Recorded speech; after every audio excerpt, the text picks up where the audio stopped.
हमारा संविधान भी भारत की एकता का आधार है। हमारे संविधान के निर्माण कार्य में इस देश के बड़े बड़े दिग्गज थे, स्वतंत्रता सेनानी थे, साहित्यकार थे, विवेचक थे, सामाजिक कार्यकर्ता थे, शिक्षाविद थे,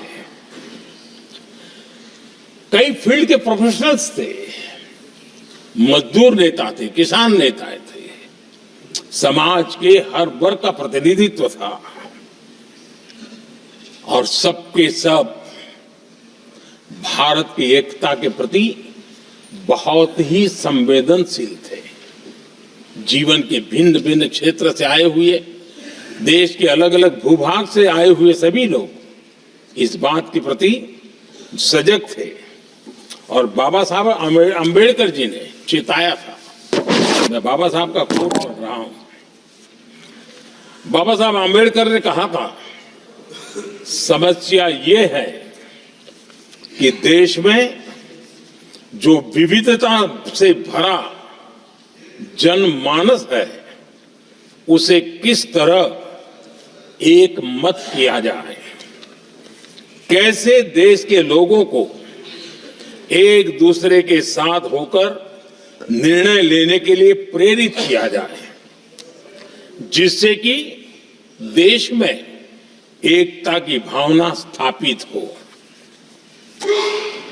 आदरणीय सभापति जी, मुझे बड़े दुख के साथ कहना है कि आजादी के बाद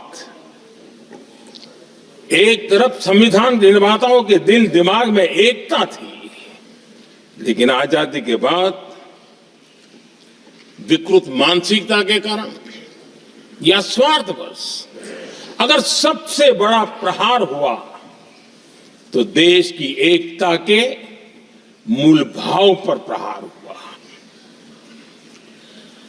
विविधता में एकता, ये भारत की विशेषता रही है।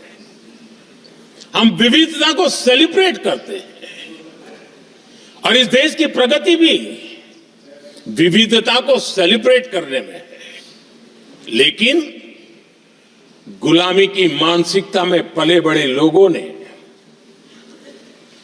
भारत का भला न देख पाने वाले लोगों ने, और जिनके लिए हिंदुस्तान 1947 में ही पैदा हुआ ये जो धारणा बनी थी, उनके लिए वो विविधता में विरोधाभास ढूंढते रहे। इतना ही नहीं, विविधता के इस अमूल्य खजाना है हमारा, उसको सेलिब्रेट करने के बजाय उस विविधता में ऐसे जहरीले बीज बोने के प्रयास करते रहे ताकि देश की एकता को चोट पहुंचे। आदरणीय सभापति जी, हमें विविधता का उत्सव हमारे जीवन का अंग बनाना होगा और वही बाबा साहब आंबेडकर को सच्ची श्रद्धांजलि होगी।